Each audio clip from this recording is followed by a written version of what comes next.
What's stuff that you haven't played that you're intrigued Plenty. I've never played a flamenco gig. That's just which is so beautiful when you see it. Yeah, it's gorgeous. Just in every sense of the word, to your ears, to your eyes, to your the sound that comes from flamenco guitars is just brilliant. I'm such a fan of the whole thing, and I know how to do very little of it. Yeah. And it's something I'd feel really bad about faking. Totally. Like that's just a very specific discipline that I haven't tried to do. I can do like. Is it on the list? I'd love to. I mean, it's. I mean, right now it's like trying to play with good tone and time in general. Right. And then eventually I'll get to stuff like learning different genres and things. But definitely something I respect and like a lot from afar. Lots of various kinds of Latin music that I have only maybe dipped my toe into, but it's such a deep world, right? Yeah. Like, even, and it's so, again, talking about the sound, like it's so I think it speaks so much to the instrument. Yeah. And they are different types. Like there's the nylon classical, there's a steel string acoustic, there's there's a steel guitar. Yeah. There's various different kinds of electric. Yeah. But it's the same basic design. Yeah. And the different sounds that people have come up with, have created out of this basic design that's however old it is. Yeah. It's really neat.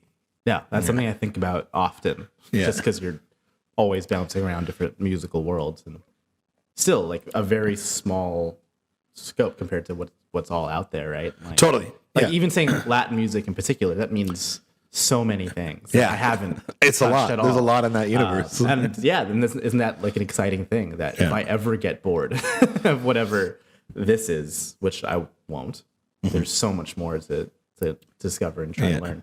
That, and also I've never played I've played a lot of heavy music like in my bedroom, but I don't think I've ever played like a metal gig.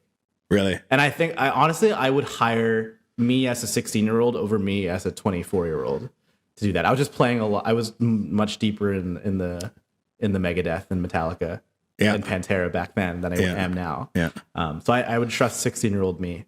I recently went to a Zach Wild show. Right. And was playing with Exodus and Anthrax. Awesome.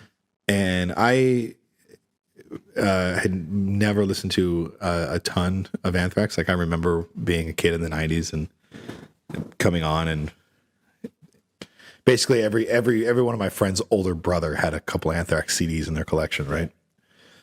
But man, those guys are fucking intense. It's intense. Just the speed and the precision, and they're like, in their 50s up there on the stage, just fucking killing it. Yeah. And it was a cool show. It was a super cool show because I don't go to a lot of metal shows. Just because I've kind of only ever dipped my foot into the metal world. Yeah. Megadeth, Metallica, sure. The big ones, four. Right? But it's a neat thing to see when it's done well on such a level from guys that have been playing it for decades. Yeah. And they're just they're still at the top of their game. Yeah. I saw Iron Maiden just before the pandemic, and Bruce Dickinson again in his 50s jump around on stage like he's 22. And that's an intense gig. It's an intense gig. It's a fucking show. It's like a whole pyrotechnic show. He's on stage with a flamethrower. Yeah. Like I feel like the music that I play on the regular, like for my, I guess daily for the last many years, like the Alvin Brendan gig is not nearly as intense.